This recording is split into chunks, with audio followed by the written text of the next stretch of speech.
Guys, good Wednesday morning. I'm Jerry Miller, and welcome to Real Talk on the I Love Seville Network. It's great to be with you on a fantastic Wednesday, to be above the mud. Real Talk on a Wednesday presented by Ross Mortgage. Write it down. Remember it. Ross Mortgage and Scott Mortgage Morris, guys. So much to cover. There is probably no time, maybe in the last, I don't know, I'll ask Scott this question, 16 years where the mortgage broker has been more chatted about, talked about, asked questions. I mean, the mortgage broker in today's climate with rates rising and inflation out of control is like the 2022 celebrity. Superman.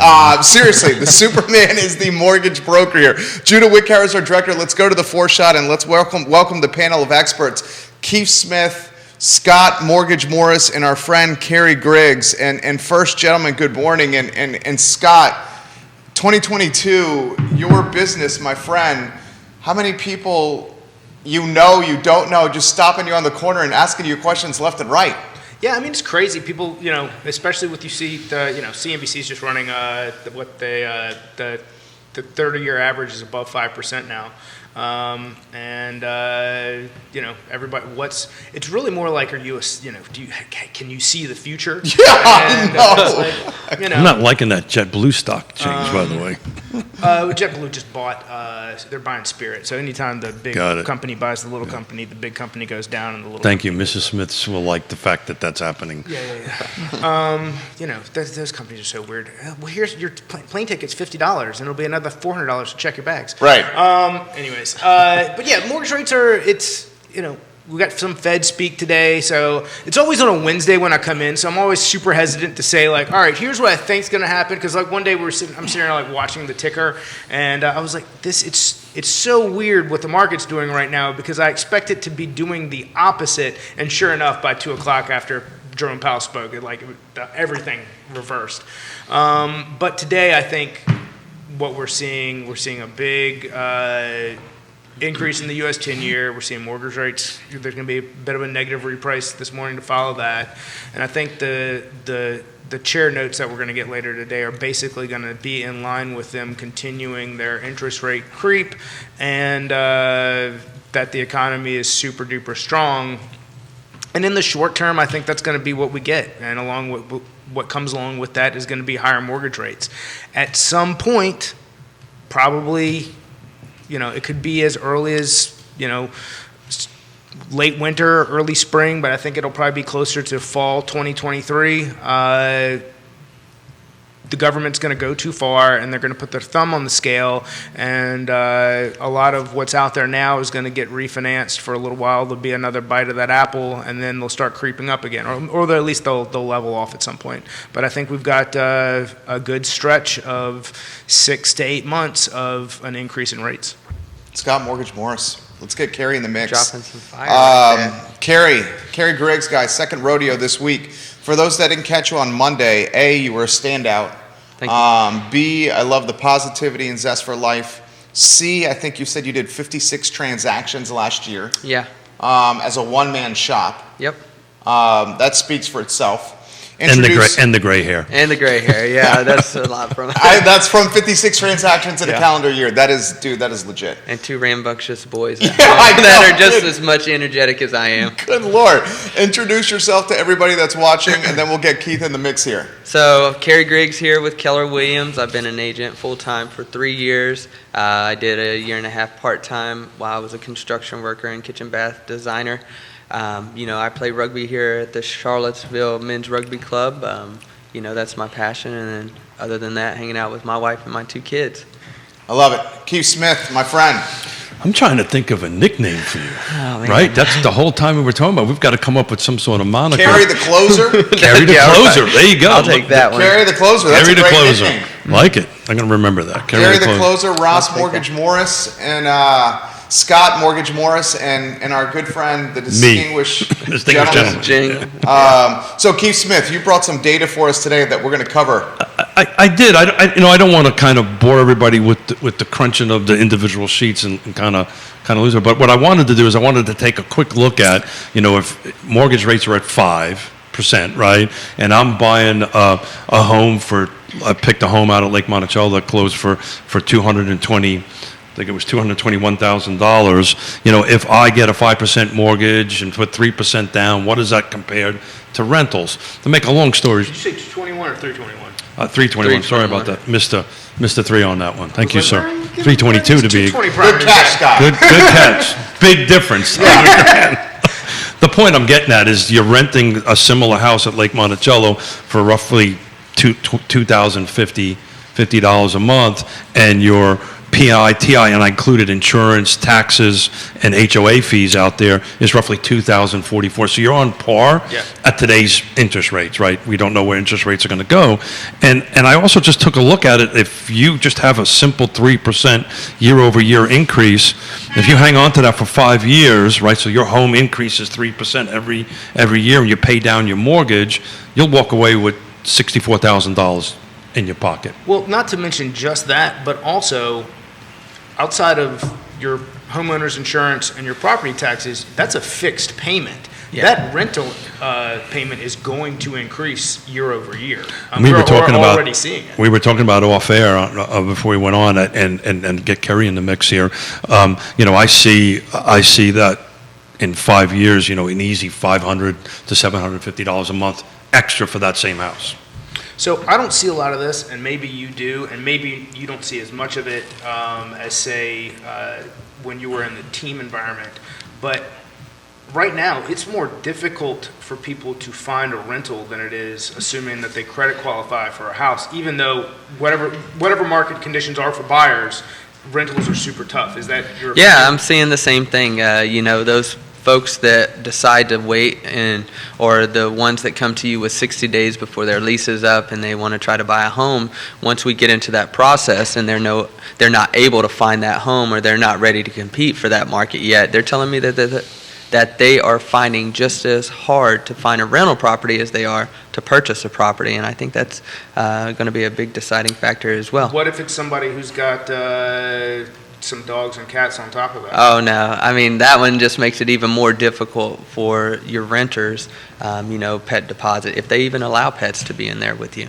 Yeah, so they're taking a small pool of inventory and making it even smaller, as opposed to, trying to do the work to get qualified. I can add some numbers to that. Please. As of today, This is good content. As of today, there's 19. I'm just focused on Lake Monticello because Yep. it's easy. It's concentrated units. As of today, there's 19 homes on the market. Good news about that, right, Jerry? A month ago, that was in single digits. Yeah. So we're growing, which is good. Yep. It needs to be much higher than that.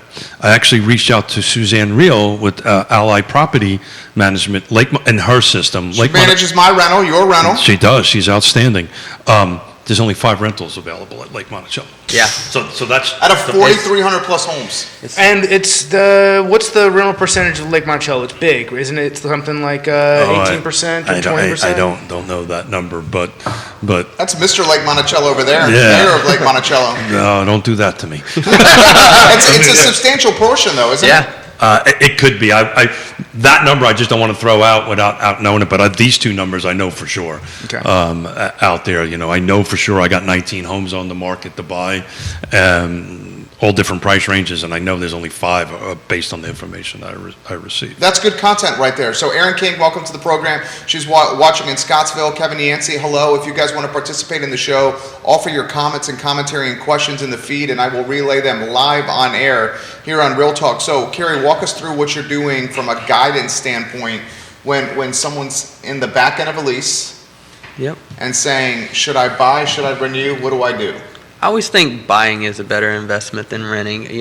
Even at 5%, 6% of interest rate, you're still putting, like Scott said earlier, you're still fixing your monthly budget to that. Yeah, property taxes and insurance and stuff may make it go up, fluctuate just a little bit, but if you're renting a property, that's 100% of that money that you're not getting back. Keith was given some numbers on the equity that you'll get in the next 5 years if it's at 3% growth. And like I said, think it's going to be higher than 3%. I think it's going to be higher than 3% I picked a as low well. number on purpose. Yep, right. It's better to be a little bit conservative, but I still think it's going to be a much better investment. Now, like I said on Monday, we need to get to these buyers a little earlier than 60 days before their lease runs out, because we have to prepare them, especially with a first-time home buyer. They may not be aware of what the market is doing like we are as professionals in this business, and they may need a little bit of coaching for that process. When I talk to somebody and I say, hey, there may need to be an escalation clause, you may have to do it with an as-is home inspection.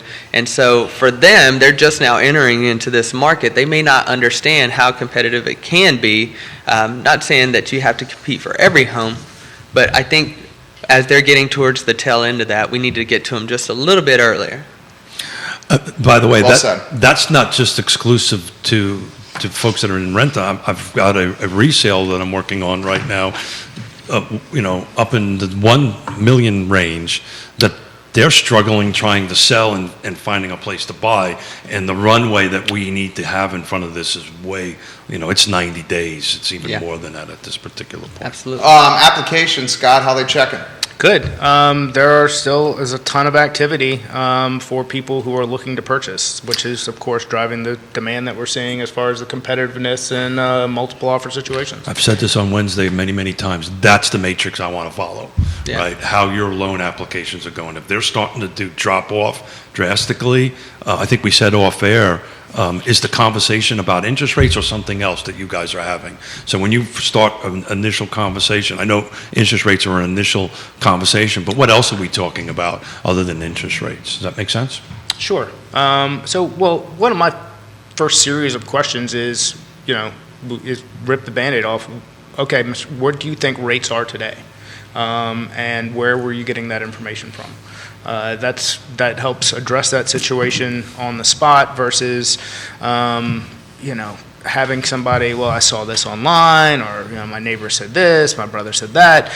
It's like, well, let's take a specific look at your situation, and and here's what that looks like. And the next thing is, how long do you plan to stay in this home? Because not only does that help me, that helps you. And us developing a plan as far as what's most important for them. What are your intentions for the home? All these questions help build a story and help us prepare the buyer to put them in the right place for what their true needs are. Great take. Jump in. I just want to play off of Jerry's comment about how important you are in this role now, and how you really, we're both Marines, so I'm glad you think I'm important. That's very kind. I actually think you do. I really think you Me are. too. You're like the Marines, right? We're the first in. 3 years been in the business, 3.5 decades. 3, 6, 7, 8 years, 10 years down the line, I would never have thought of reaching out to Scott first and say, okay, what do we pre-qualify for? Let's get this all done. It would have been, hey, let's find a house, right? And then, we also used to have this. So I saw this. I don't know if it was a TikTok video or what the other day, where somebody was like 2016, hey, your house has been on the market for 3 months. I've got a buyer. We're going to be coming in $20,000 below and asking for some concessions. And now it's like, hey, sorry, the house is listed for 45 minutes. They've got 35 offers and 15-minute showings. Yeah. I offered my firstborn. Yeah. You experiencing that? It's not quite that competitive here in the Charlottesville and surrounding counties. It does get a little bit competitive. I just ratified one yesterday for less than $250,000. Less than $250,000? Yeah, less than $250,000. Single family detached? Yep, and it was a VA loan too. Which municipality? Out in the county, it was Fluvanna County. Okay. But I mean, there's still deals out there, and as long as you structure it well and you put yourself in the right position, I think the people that you communicate with is going to be a big part of the next, 18 months. You got to have the right lending partner. You have to have the right real estate agent, a well-connected real estate agent that realtors around the area know that are going to get the transaction closed if something gets rocky. I think that's a big important part of the process as well. How can people communicate through problems is the most important part of all of this. I think so. So I'm actually going to refer a client out to you later on today. I had a phone call from a father who was in his 70s for his first-time purchaser's daughter, and his father was looking at houses, and I kind of stopped the conversation. He goes, what do you think about this? What do you think about this house? And I went, no. I said it respectfully, of course. The first person you need to talk to is Scott. No doubt. Right? You've got to figure out what we can afford, because this 5%, maybe 5.5% 2 months from now, and then you've got this great program, which you might want to talk a little bit about. Lock and shop. So we can lock you for 70, 90, or 120 days without a contract, and we know what your rate's going to be. So if the market changes, that your payment's not going to, or at least not based off of this. Property taxes, homeowners insurance, that's going to have a little bit of county-to-county effect, or condition and age of property for insurance. It's not huge. Yeah, it's not numbers. huge. Well, I mean, it depends. If you're, Culpeper, you're at less than 70 cents on the dollar versus Albemarle, Flavanna, where you're 30% higher. People traveling from Culpeper to Charlottesville back and forth for work. For work? Yeah, No really? doubt. Really? Yeah. Yeah. I did. I mean, look at this guy. Now, but I mean, in a prior life, yeah, I'm everywhere, man. You are. I'm like that country song. But no, absolutely. People travel from Charlottesville to Richmond, and Zions to Richmond, Zions to Charlottesville. Mm-hmm. And that 64 trip is about the same as my 29 trip. Really? I got to ask you this question, and I'm going to jump out of the way. Keith, I'll throw it to you first. You've been in the business since The beginning of dirt. 87, right? Not 1887. 1987. You've been in the business 35 years. Yeah. In 35 years you've been in the business, you've seen a lot. Put in perspective the value of a mortgage broker like Scott, a skilled one, in that 35-year timeline. You literally have rates over the course of a week jumping how much, Scott? In the last week, we're probably The 30-year fix has jumped a little half more, a point plus? a little less than that, probably 0.4? 3/8. Yeah. Okay. Yeah. Okay. So it's literally fluctuating. But I mean, let's say 90 days, we're up 2%. Yeah. Essentially. Yeah. 90 days, it's fluctuating. But that 2 happened points. before. So That's what I'm asking. Yeah. I want you to put it in perspective for us here. Well, so we've been using over 3 years this term trusted advisor, and this is really the time that you need to have the trusted advisors, which are sitting at this table. But what I was trying to allude to earlier, Scott's always important. The mortgage, how your buyer is going to get the money to pay is always important, right? But we used to look at houses first, and we used to say, yeah, that's the house that we want, right? And actually, Kerry, that wasn't too long ago. That was in the beginning of 3 years ago, right? Yeah. When you That was 2019. yeah. So you would see, okay, this house, well, this is house, right? This was house number 1, and this was house number 2. That's how I bought my and this current is house. number 3. That closed March 2020. All right, and everybody would go, well, we start having this whole conversation about which house, and then we went to go see Scott. Yeah. Now it's, I need to see Scott, and this conversation I had with this 70-year-old gentleman was, and Scott knows this because he knows to do this, I don't need a pre-qual letter, I need a pre-approval, I need it to be run through some sort of underwriting, right? So we know this because we're now competing against cash, and we need to make sure that we've got that end of it locked and ready to go. But to answer your question, this is unique. I don't think in 35 years I've ever had it to the point where we need to start with Scott first. But let's not even look at houses. We need to start with Scott first. So I got something I wanted to ask Kerry, kind of a little unrelated, but I like when you do this, Scott.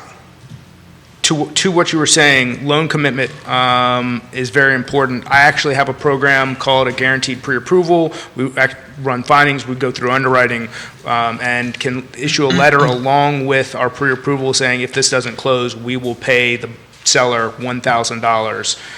And I've actually got something else that by the next Wednesday show, I'm hoping to be able to offer, which is going to be pretty sexy.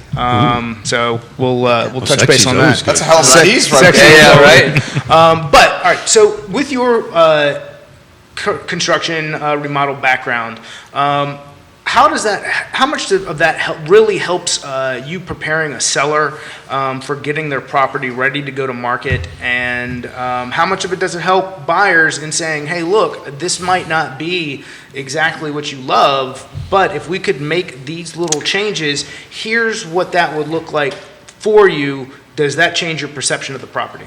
Yeah, so that has a lot to do with it. I think that's where my value proposition is in the construction world. So when I'm helping a seller get the home ready for the market, I'm able to walk them through some of what the home inspector is going to find. And I tell them just to leave 1 or 2 items so that this way the home inspector can find something. Because if you can't find anything, you're going to dig a whole lot deeper. So leave 1 or 2 items for them to find.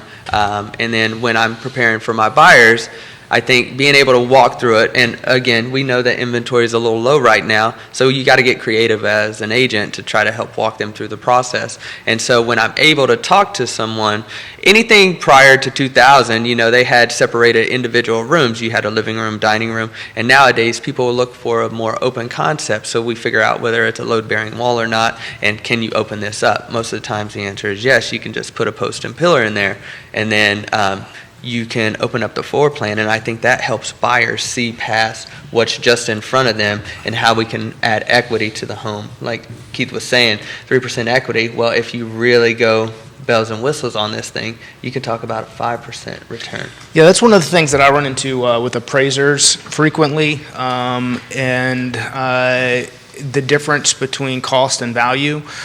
So let's say that somebody goes in and they've partially finished a basement. Let's say they've roughed in stuff, but there's still no drywall, or there's drywall in half of it. Like somebody started a project, they realized they didn't want to do it, they put the house up, and the seller, or even the agent, depending on their level of experience, thinks that there's more value to the unfinished basement than the appraiser does. Is trying to have a educating conversation going, look, I understand that it would only cost $10,000 for you to get the additional $30,000 in value in the adjustment, but the work's not even done, so there is no adjustment. That's why you're not seeing that. Oh, I'm glad you said that. That one brings me to my next point. So the difference between cost and value is going to be, okay, so in my opinion, there's only a couple ways that you can really add value to a house, and that's going to be increasing the square footage, increasing the bedroom count and the bathroom count. And people usually say, well, I redid the cabinets. Yeah, but every house has cabinets. I painted the house. I painted the walls. Yeah. Okay, well, that's kind of maintenance. That's not an upgrade. But you also have to be super careful. So what trades were you in? I did everything. Cool. So carpentry is my main trade. Cool. Though. So as you know, I'm a Class A contractor, Right. but yada, yada, yada. And a designer. Yep. Yeah, so, and we used to own a cabinet company, plumbing company, and all Nice. this great stuff. And it's great because you bring this out, and I wanted to congratulate you on that and offer you kudos, because this is what the buyers and the sellers need now. They need more, they need a little bit of extra guidance through this when you want to do that. But what you also need to do is switch on to your real estate hat. Yeah, that is correct. Right. Well, and the point I'm trying to make is you'll have and I do this all the time. I have a conversation. Well, I'm going to upgrade my kitchen. Well, hold the time out. This is where the market is, right? You're going to spend $50,000 on doing it. You're only going to get about $15,000 back out of it. Yeah, basically. So it's probably best to price it right, leave it alone, and let somebody else go ahead and do that. But you know what the number one ROI is and it's been consistently the last couple of years, according to the National Association of Home Builders? Garage door and front door. Swapping that out gets you more return on your investment than anything. I can see that. Does the a new fence in the backyard, do any property improvement value? I think so. A fence in the yard, there's 3 things that I think sell real estate the most. That's going to be curb appeal, kitchens, and bathrooms. So in my opinion, those are what really help sell the property. So curb appeal, I could see the garage doors and the front doors being one of those. That makes it desirable. You want to come in, that's welcoming. And then the fence in the backyard. I know a lot of folks have dogs, like Scott said. If you have animals, you're going to have to more look for those kind of qualities. So a lot of people have 4-legged furry friends now. Which has been a driver of people purchasing and getting out of apartment living, especially post-pandemic, or whatever we want to call this. Endemic. Has been pandemic and endemic. Yeah, going into it, that was a big driver of I need to get a house, I need to get a yard for my dog. That was a huge like bell that was rung just in people's heads. And it's a bell that I don't think you can unring. Once people start thinking, how do I want to improve, quality of life. Yeah. Yep. So, Kerry, I'm one of your buyers.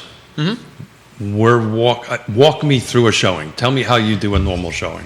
So what I do is, I try not to be a tour guide, right? Anybody can walk through a house. They can turn on lights. They can, oh, this is the living room. This is the dining room. I start looking for value propositions for these. Say, okay, guys, you told me that you really liked a large master or an open kitchen.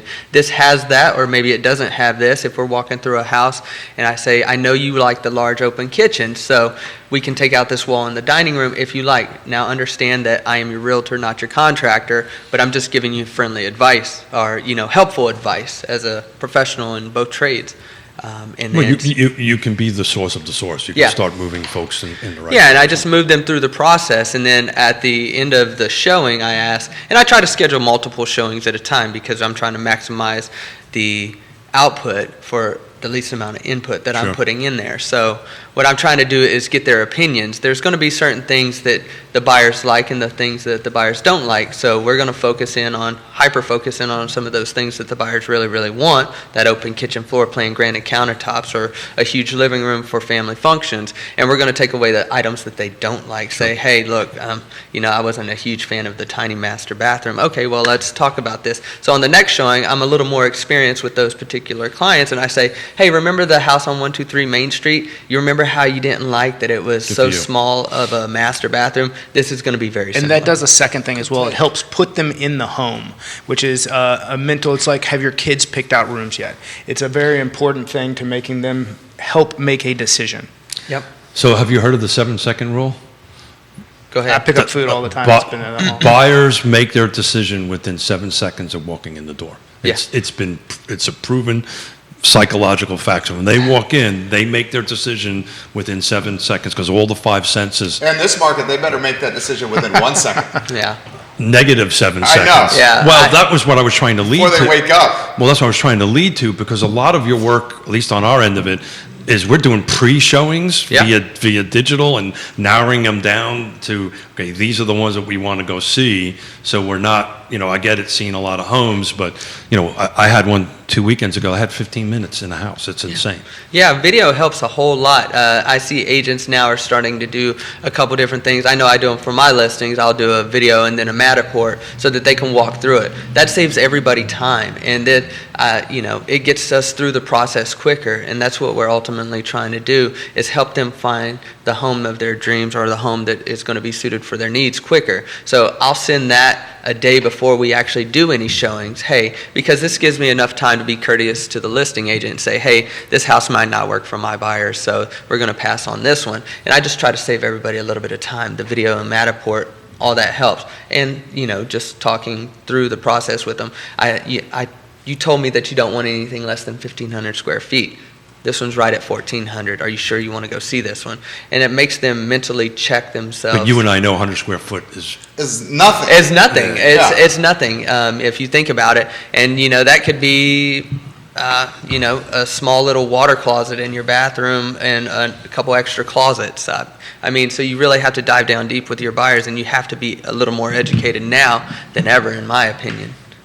What do you guys make of the, and I think this is a topic that's going to come up on Friday with Quentin Beckham and Sasha Tripp, of how coming soon is being utilized today. Oh, nice. Coming soon, is it a 2-week period? Yeah, so if everybody needs to tune in on Friday. I'm sure that's going to Because come. this is a hot topic. Yeah.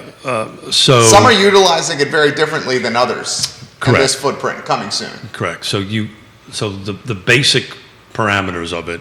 This is part of what's called clear cooperation at a National Association of Realtors, which ultimately had something to do with DOJ and all these different things on the end of it. And he highlighted it to help create, on Monday, equity with pocket listings.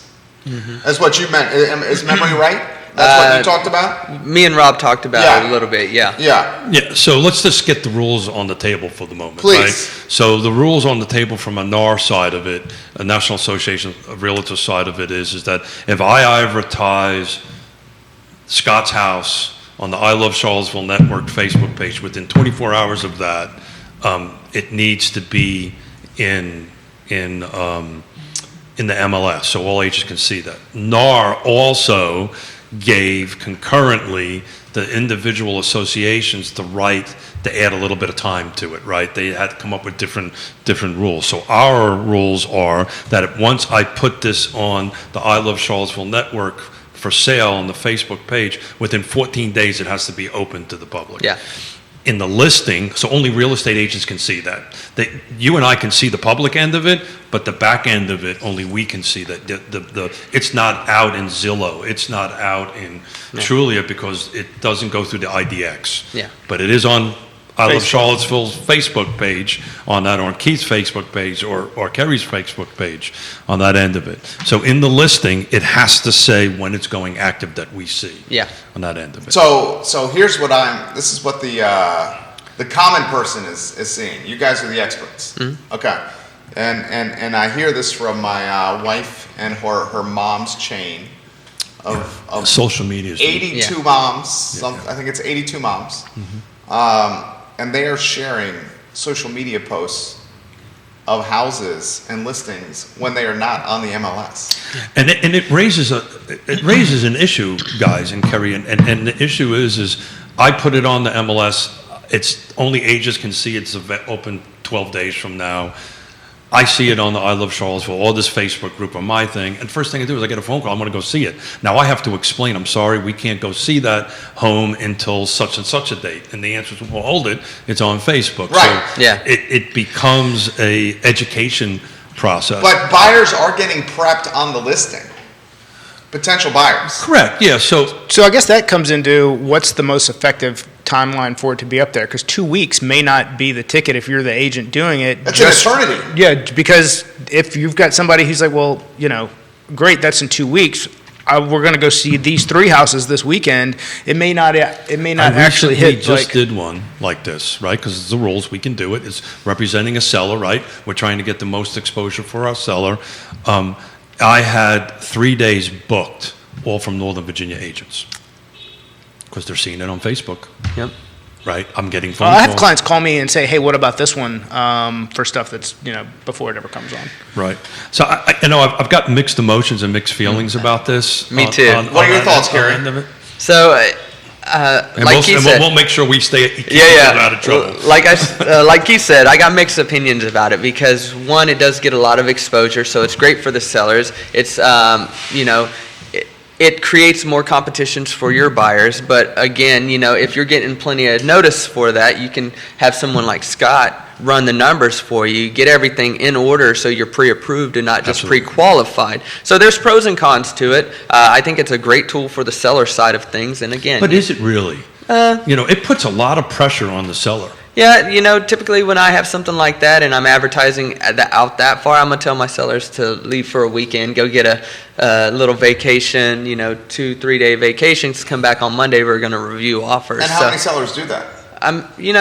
More than you think. Really? Yeah. I will tell you, everyone that we've had, that's exactly how we did it. Yeah, and they just leave for the weekend because we know when we build that anticipation up for 2 weeks or a week, It's going to be bananas. There's a lot of people, and Yeah. you put them in 30-minute increments. I use showing times, so that's a great tool. So Yeah. people can go on there and schedule them, and if they're going to be out of town for that weekend, then okay, great, it's open. So I do 45, and I just leave 15-minute Oh yeah, increments. Yep. just so As a buffer. As a buffer. And so, they can go ahead and as soon as they click it, it's confirmed. And then this way everybody knows, and I'm not keeping a big long log sheet trying to track everybody down, and then I capture their Kerry, information. you're going to be in this business as long as I have been in.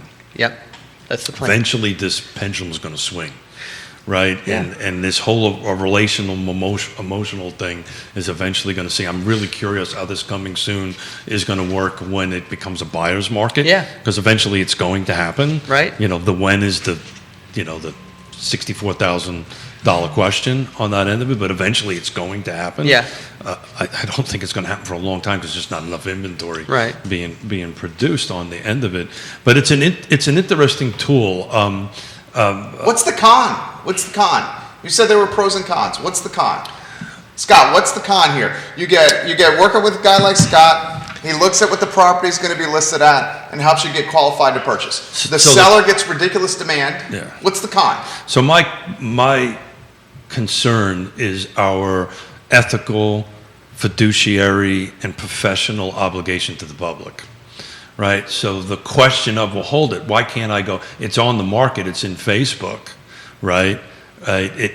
How come I can't go see it? To me, that raises some questions on that end of it. I think it raises questions because I have to tell this buyer, I can't get you in the house. From the ethical end, if I have an issue with it from that perspective. I got it. I guess You got it? Okay, I guess the perception is if you see them, how about this? If they come on and off and nobody ever goes to see the house, then you guys that's an industry thing where it's police your own. I think it's probably more along the lines. There's a whole topic there unto itself. I mean, if you want to talk about it, that's what you want to. I just that's passed it. the national brokerage and I missed the state by one question. Don't get my license pulled before I can get it. I'm just saying, like, if I love you. There's no con for you.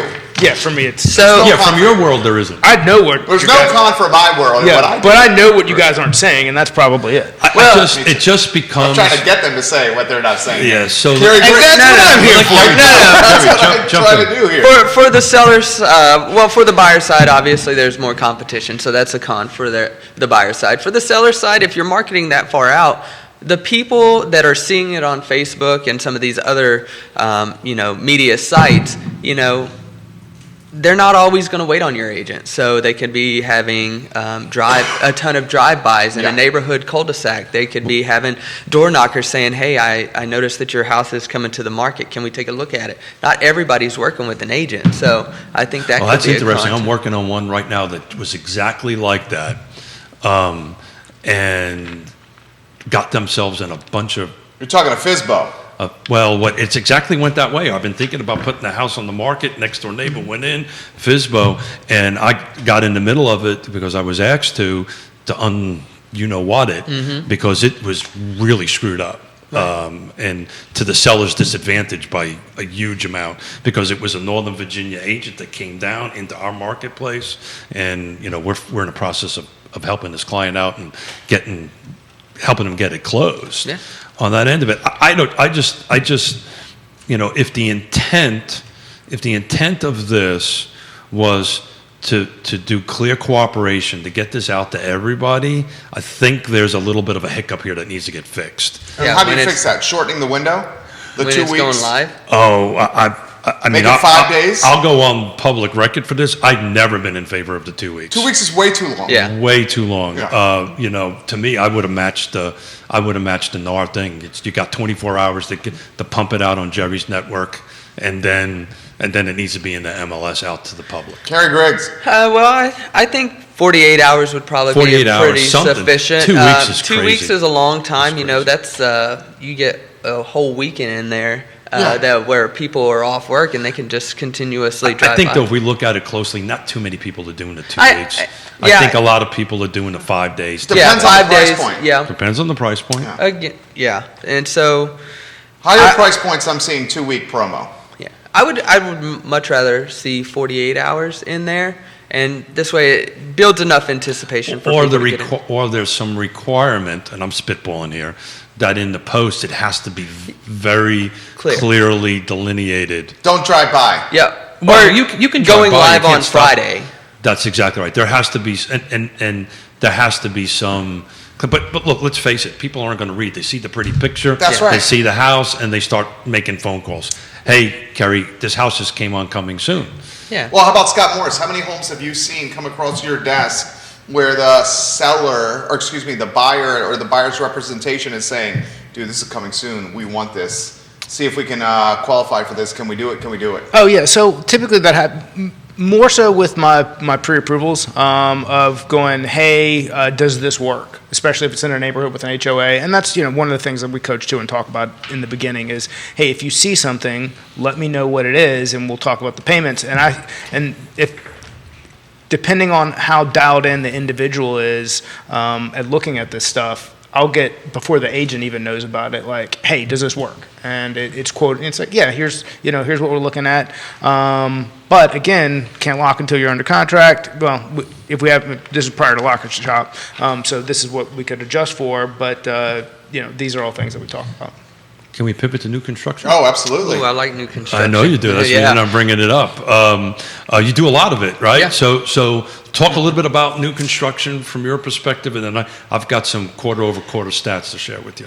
Yeah, so the new construction for me is very appealing, very sexy product for my We're buyers. doing a lot of sexy That, stuff. I like that. I actually stole that word from Scott. No, I like the product That's because he's sexy, right? yeah, right. Thank you. I like the new construction because when I'm telling folks about it, you don't have to worry about what somebody else says, used and abused. You get to select some of your own items that you want. Yeah, you're limited to what the builder will offer, but you get to select what you want. And here in the state of Virginia, and Keith, you can correct me if I'm wrong, you come with a 1 year's warranty That's from exactly the right. builder. One And year, like bumper to bumper. Right. 5 years on the foundation. 5 years on the foundation, usually 5 years on your HVAC system if you call and warranty it. Sure. And then you get the manufacturer's warranties along with that. And And a you lot can, of people also don't know you can do like a 210 warranty for new construction now. Yep, you can do. And that's what I see a lot of the builders using around here. I just think it's a better route for somebody that's not looking to compete. And you get a brand new product, something that you get to call yours. You're the first homeowner in there. I think out of the 11 contracts that I have currently right now, I think 7 or 8 of them are new construction. So what I was trying to get out of you is, do you use that sometimes as a tool for a seller, right? So I know we do Yeah. a bit of that, right? So this gives us this bandwidth of time to sell your home. Yep. While the home, are you doing any of that? I do. So when a seller is looking to put their house on the market, but they're a little bit concerned about where they're going to go once this transition happens, I usually say, hey, this is a great option for you because one, you have a little bit of time and that will give us time to prep your home for the market. And then, you get to make your own selection because you're early enough in on the process. So here's the downside. Quarter over quarter, new construction attached are down 13 units year over year. Meaning they're not producing enough? They're producing less. So Yeah, that's the problem. Right. And I've seen a couple of builders actually put things on hold right now until they get through the parts that they have under construction. Full van Because they account. don't have the labor. Yeah, that's why I think we need to put more emphasis on some of these trade schools versus Oh, going don't to get me- college. don't get me I tell started you on what, that. that is my goal and my dream is to create a Boys and Girls Club with a trade school attached, get some of these builders to buy in on it. Hey, let's make this happen. It could be a nonprofit, and then ultimately the builders win I'm on in. it after that I'm in. goes because coming out of high school, I knew I wasn't going to go to college right away. I eventually ended up going, but you can get a sophomore or junior plugged in already, and they can hit the workforce with 2 years of experience already in. So to add to this, I help, on top of doing regular real estate or retail real estate, I help developers around the state and builders around the state to get projects approved and move forward on it. I can't get any of the big name production folks, regional, Eastern Seaboard, to look on the other side of the mountain. That's where the market is. Yeah. Right? That literally the market is there. Of the last quarter, they were up 31 units over in Waynesboro. Yeah. It was the only area that was up quarter over I quarter. believe that. Do you know why they don't want to go over there? You're talking about it. No labor? That's exactly right. Oh yeah, yeah. The So develop. this isn't just a here problem. Like I was on the phone with a large contractor in North Carolina before I walked into the show this morning, and that was a topic of conversation. Yep. Yeah. So, and that's So it's not that's cost of everything. materials. That's going to Yeah. that'll Well, adjust. stabilize. It's also not just the housing industry. The car business has had also 10-year problem of who's going to fix these cars, and how much more complicated that gets as they move from gas to electric, in having people who can actually diagnose a problem when there's no one trained in the field to do it. Yeah, and you're seeing a lot of that on the construction side as well. I mean, you have I guess the average age from what I see on a job site, you got guys in their 40s and 50s that are out there doing it, working. I hardly ever see a 23-year-old on a job site or multiple 23 years on a job site hustling anymore. I mean, it's just something they're looking to go to colleges and Well, white I tell you what, collar jobs. I know two pretty successful, large number of employees, but they're both Hispanic-run businesses, and that's, they've got 20-year-olds, but nobody else does. I have my friends that I come up with in the construction industry that are making over 6 figures or 6 figures and plus, that as electricians, HVAC guys, plumbers, those 3 right there, those 3 people are not going to go without. They'll let their deck fall down before they go without running water or heat. Man, if I was 20 years younger, that's what I'd still be in right now. I'm telling you, if I wasn't in real estate, Why'd you make the transition? Why did I make the transition? It's hard on the body. So, and I like conversating with people. You like people? Yeah, I like being in front of people. So you'd go to a job site and you'd spend more time bullshitting than you would do. No, I get it. No, I climbed the ladder because I hold it, Scott. You used to work for me. Yeah, I was a terrible employee. He was the demo guy, you said. Oh, I had to stick him in a skid steerer because otherwise he'd be talking to everybody. Yeah, Get to work. And it's a great quality to have. And when I'm on the job site, I put my nose down and I just grind. And my worst trait was I was usually 30 minutes late. But my boss knew that when I got there, I was going to outwork most people. So Scott, all kidding aside, you worked for us. You have a lot of experience in the construction industry. Did that help you where you are now? Did stuff that you learned there paying off now? To a certain extent. A lot of it helps with my conversations with clients, and not just with what I do, not just with doing that then, but because of the relationships that I have with tradespeople in general. I understand the process better than most of my realtor partners in a lot of cases, depending on what is actually getting done. So depending on what sort of problems we run into in an appraisal, or if they send me something from a listing that looks weird, or if something comes up where I'm like, okay, I know what it's going to take to fix this, I know what it's going to cost, I know I can give some names of people to actually go get the work done. In a world of solving problems, the ability to understand the problem is more important, and communicate at a high level with your partners is probably one of the greatest assets that I have, being me. And part of that does come from being a hardhead who worked for you, whose slogan was, "It looks so nice because we did it twice." That was your tagline? That was my tagline for Keith. I had to live with it. What the F is this? It's like, well, tomorrow when you come back, it'll look different. What do you want us to do? What was Keith like when he got on the job site, Scott? Oh, shit. It depends on which job site it was, and what we'd done the night before when we decided to come to work. So Totally get that. Yeah. I gotta get this out there. Enjoyed the hell out of it. I really did. I really enjoyed doing it. We're in a different world right now, Kerry, but there's nothing like framing up a house, right? Or putting in a kitchen, or doing demo work. And at the end of the day, you sit on, back in the day, we'd have beer in the pickup trucks. Yep. Sit on the pickup truck, have a beer, and look at it. I accomplished something. Sometimes, guys, when we work 12 hours a day, we kind of look at each other and go, what did we do? What the hell did I do today? Right? Yeah, there's a lot of phone calls and a lot of computer emails. What did I get accomplished? But there is this thing, and I say about this all the time. Those who know my story, we lost $17 million in the downturn on it. But I drive home every day on Acre Lane in a subdivision that we built with Scott, with all these houses that Scott helped build. On that end of it, that I drive in, and I know that'll always be there.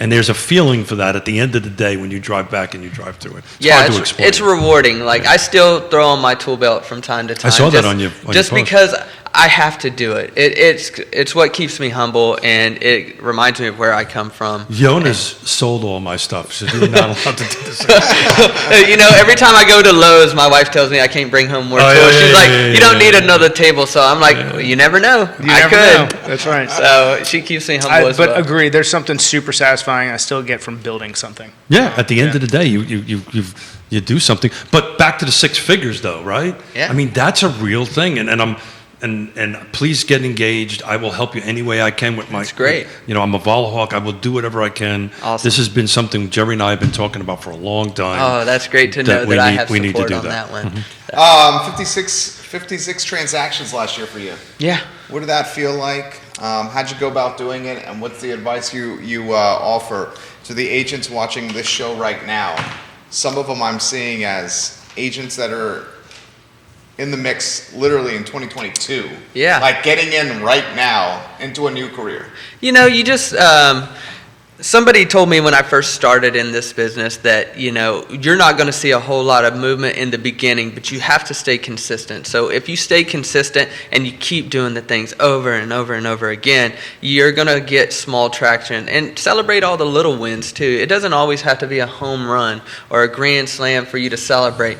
Take some time and enjoy the process. I think a lot of people get hung up on the goals and don't enjoy the processes as much. So when you're doing the processes, understand that it's okay to take those little wins. Go out and celebrate with your friends, because guess what? Talk about it all the time. People notice that. I see a lot of people on social media that they may not be doing a whole lot, but it looks like they're doing a whole lot because they're talking about it. And when people start to see, your friends are starting to see that you are a professional and you're really, truly closing deals, when you get an opportunity to take a photo with your people after the closing goes, that shows people in your sphere that you're actually closing deals. You are now becoming a professional, and so just keep on grinding. Consistency is key, not just in real estate, but in anything. Don't forget that the work that you're doing now, you may not see the results from today. It may be 3 months down the road before the actions that you take today are really turning the numbers and turning the corner, and you're getting that satisfaction from it. And I think that's a huge thing, whether on my side or on your side, is coaching to look, enjoy the process. Because if you can't learn to enjoy the process, it's going to be some time before you reap those rewards. And you've got to stay consistent, go out, make your calls, do whatever it is that you've built a niche or someone is teaching you to do in order to find that success. When you wake up in the morning, do you love what you do? Depends on who's calling me. But yeah. No, I've stopped calling you at 5:30. You have stopped, which hurts my feelings. I like. God. 1 minute is If I'm getting 5:30 phone calls, baby, that means we're doing some work. Let's go get it. You like those Oh, calls. man. So the I answer had to is, say, Keith, you're waking my son up. Call us after 8, please. I've learned. I can learn. Smith can learn. Yeah. Right? Smith learned. But that tells me you love what you do. You I wake love- up in the morning, we you all love what do. you do. I love what I obvious. do, but you said something that was very important. So did Scott. When we did the construction side of things, it was instant gratification. This business is not like that. Very well this put. 90 days is when you're really going to start to see a return on your investment in this industry. So there's nothing like a feeling when it closes, when you hand a set of keys to a client, Yeah. and they walk into their house. That very well said, Kerry. This is a multi-month satisfaction Yeah, out absolutely. on that. Very well said, sir. Our friend David from Skooma Boutique. What's up, David? Dispensary is giving Kerry some props. He says, a lot of great insight from Kerry and some great minds at this table today. Nice. Q, Marquise is watching the program what's up, and Q? giving you some props from Hampton. Nice. Kevin Yancey, giving you guys some props. Let's highlight some other folks on Kerry's page that are giving us some props. Is it Corey Demchek? Yeah, hey, Corey. Dustin Yancey, Paul Dustin. Jenkins, all Yeah. saying hello. Nick Hill on the Culpeper Community Spotlight group. And if you're not part of the Culpeper Community Spotlight group, join the group, guys. Scott and his team are doing a hell of a job with that group, and it's very insightful for that community. So we have some comments coming in. This is one that Scott gets quite a bit. Michael Anderson, hello, and welcome to the program. Why don't we get to Kevin Higgins' comment? I know you guys don't do a lot of commercial, but we respect the King of Greenwood quite a bit. He says, what's going on with commercial real estate in Charlottesville? Did COVID change that market with work from home? And then he also says, are there any areas that could be a short pump for Seville where residential and business blend as a way of living? Let's hear it, Jerry Miller. What do you think?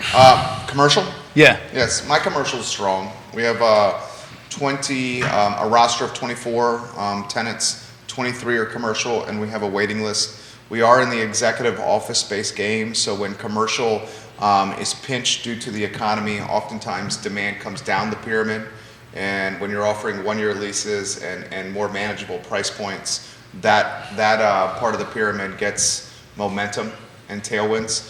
So I would say the soft aspect of commercial is probably that 5-10 year Class A, super expensive, where people are just uncertain about a 5 or 10 year commitment, where they don't know if their team is going to be working from home. Who knows what the hell this metaverse is going to do? But mine is going to be, mine is very strong.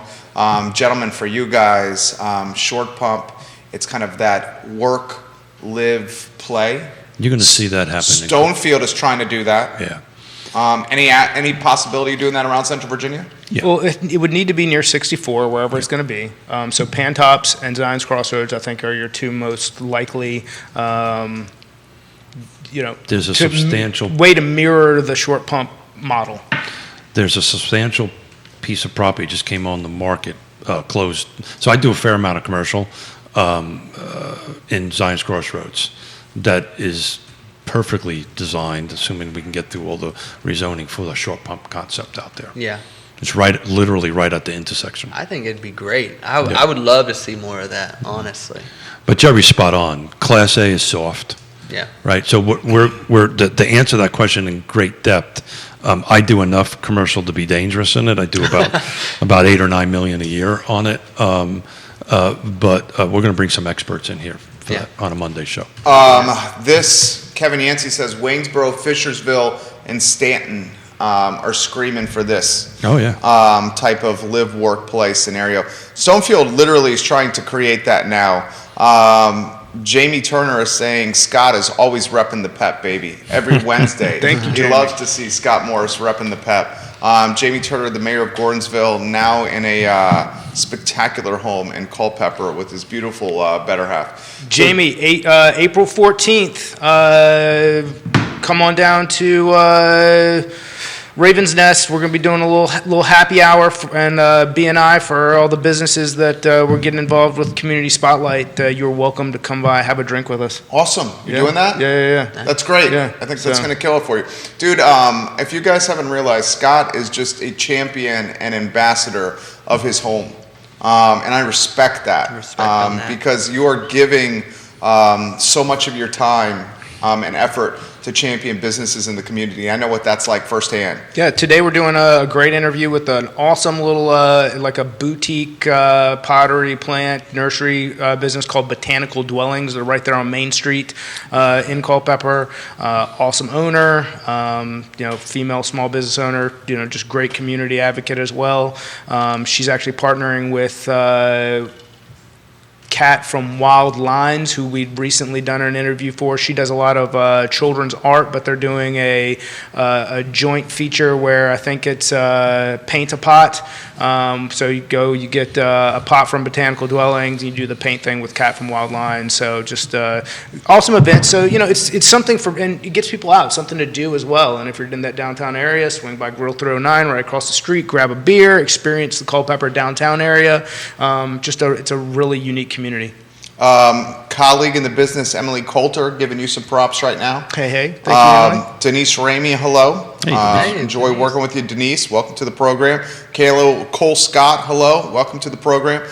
So, gentlemen, Q2, we're in it.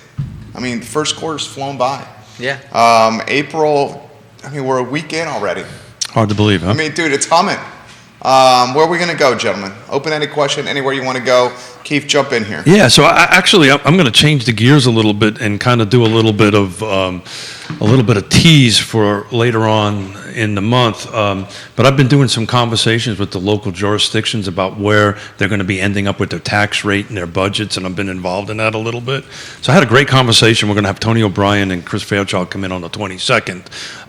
But they're looking at a revenue neutral budget. The same with Nelson.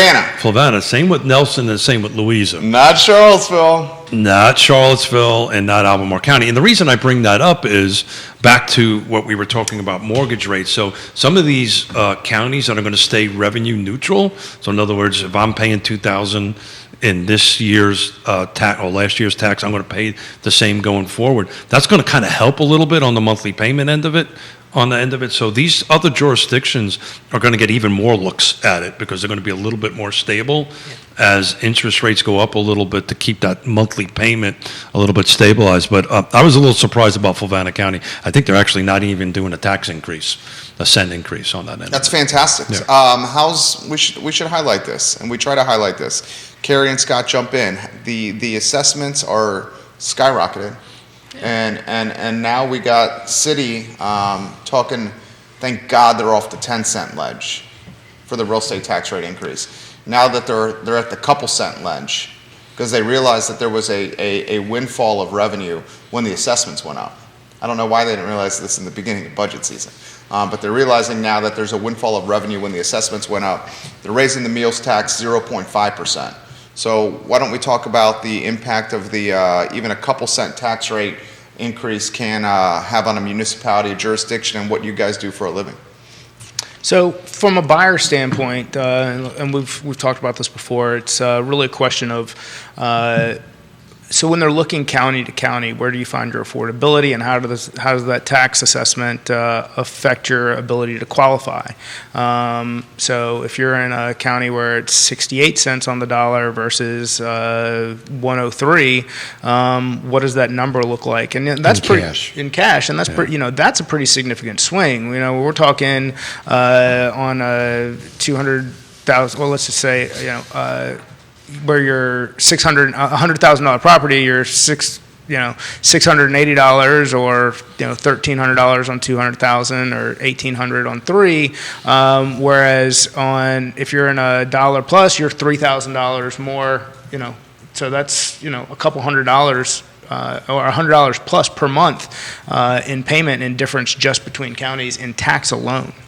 So it's important to get out there that assessed value, tax assessed value, and market value doesn't necessarily match, right? Market's always a little bit higher. It depends on the jurisdiction, but by and far, market's usually higher than tax assessed value. But the point is, I'm just looking at a recent closing at Lake Monticello, and why this is important. Their taxes for 2021 is $22.12, and if they stay revenue neutral in 2022, it'll be $22.12. Right, they're not going to add another $500 or another $400, which is important because that raises your mortgage payment up right at that end of it. So I think it's important just to keep an eye on that. Right, stuff. and that's a question that I get frequently. It's like, hey, I saw my payment went up. And it's like, dude, no, your mortgage, your rate didn't change. It's either take a look and see what happened with your taxes or your insurance and see where the adjustment's coming from. Did you make a claim? Did a tree fall in the house? Like, is your insurance? Or is it just the county has made an adjustment and now they're trying to refill your escrow account to get the difference in there? Kerry, thoughts? Well, I do think it makes it a little more desirable to span out in the counties a little bit more. That's why I always ask when I have buyers coming into the market, where's your desired area? And so if they tell me 30 minutes of Charlottesville, I say, great, you have a lot of options then, right? You can go northeast, south, or west, and depending on where you're going to be, that's going to dictate your monthly payment depending on taxes. And it really just all depends on what's important to the client. Is the taxes not as important as being able to walk to downtown mall? Right, so it really just depends on what they're doing. Obviously, we want to get it as cheaply as possible, but the reality of it is you just have to decide what's important for you. So how is gas prices affecting your buyers' clients and your conversations you're having with them? We talk about that as well. It's if you're going to live 30 minutes outside of Charlottesville, you have to take into consideration it's going to take you 30 minutes.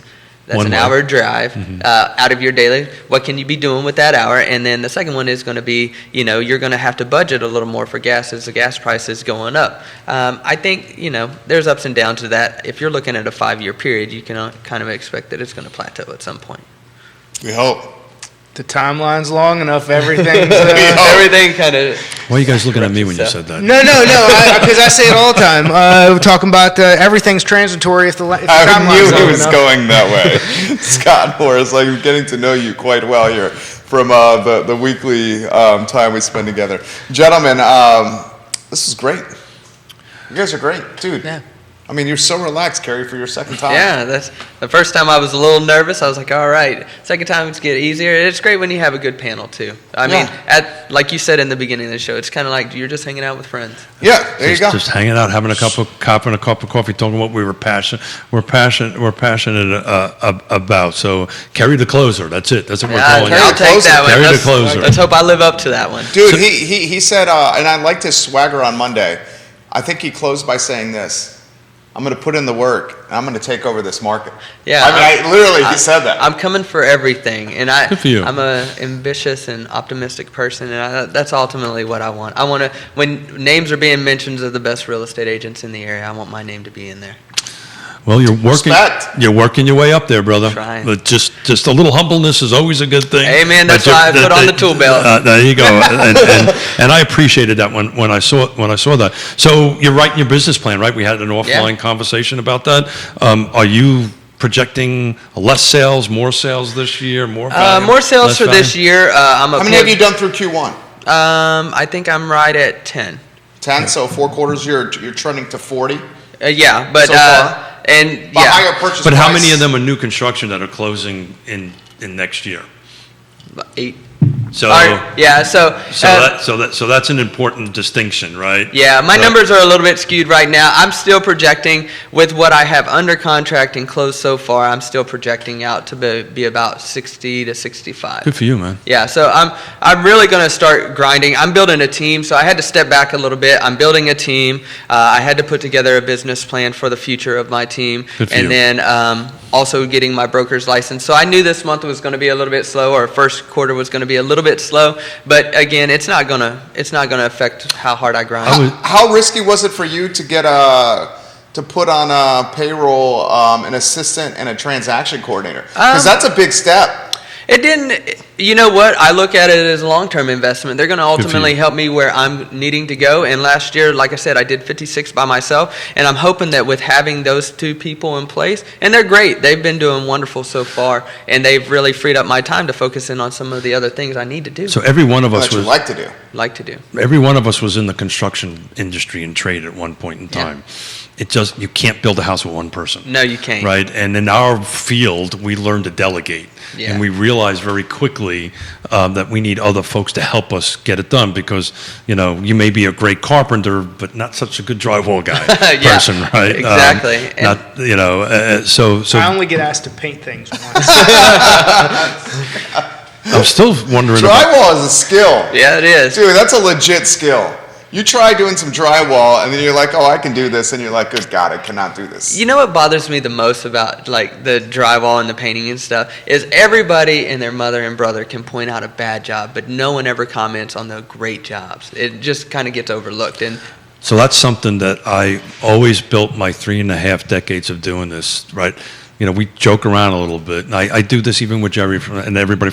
It is so hard to criticize. It takes a fraction of a second to say, you know what, great job, man. Good work. Great job, good work. And you know how far that goes? it does, and people enjoy coming into work, and when Yep. they enjoy coming into work, they do a much better job. I always and a thought it was the happier beer I environment. brought, but anyway. Yeah, and the beer helps What kind of too. beer were you bringing? Were they Bud Heavies? Oh, it was whatever. Were they Whatever they Heavies? want. It was whatever I stuck in the Cooler? In the cooler. Yeah. That you'd be surprised how many guys are more motivated. Be like, hey, can I get you to stay an extra hour? I got beers in the truck, by the way. So Like, Scott yeah. will remember this. On Fridays, I used to run around with the pickup truck to the job sites and talk to the guys and the gals and the people on the job site. And one of my stupid saying was, what the great news about Friday is, guys, right?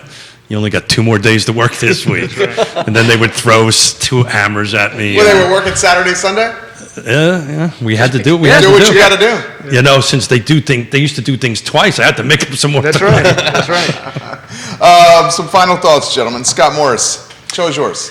Hey, super challenging market for buyers still, but again, the theme is just keep going. And same thing for kind of like we talked about. If you're newer in the business and you've got questions about whether what you're doing is working, if you're consistently doing it, and I talked to a young man on my team about this, like, dude, you were bringing in a quality number of leads, but I understand that it's not the quality that is getting you what you want out of this. But if you keep doing this, you're going to find success. Same thing for buyers. Just because you found the house and it did not work out, that meant it wasn't the house.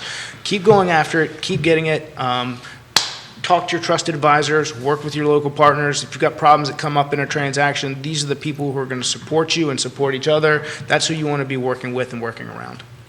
Was it strange for you just to say a young man on my team right there? It's like, somebody said the other day, they were like, oh, your son's hair is so blonde. I remember when yours was. And I was like, what do you mean my hair is not blonde anymore, bro? Yo. Hey, Scott, I can see it. Yeah. I can feel it coming. So the add-on to what Scott said, and you guys were talking about this on Monday, almost 100% at some point when our buyers lose first, second, and third house, almost 100% when they get to that final house they get, they actually love that house more than the first two houses. So stay in the game. It does work out that way. It really, really does work out that way. And man, we proved the numbers. Don't hold us off. Buy it now. It's that you're going to make a mistake if you wait a little bit longer. Yep. Kerry Griggs. I agree with that statement. Well, try to get in there. Don't give up hope. Just keep on grinding it out. Partner with some great people around you. Surround yourself with positive people, good lenders, good real estate agent, good title companies, and just keep on being positive. We got to help each other out. It's right around the corner for you. I tell people that all the time. It's right around the corner. Don't give up. Just keep on going. Kerry Griggs, Keith Smith, Scott Morris, distinguished gentlemen, Scott Mortgage Morris. Kerry the closer. The closer. We've got.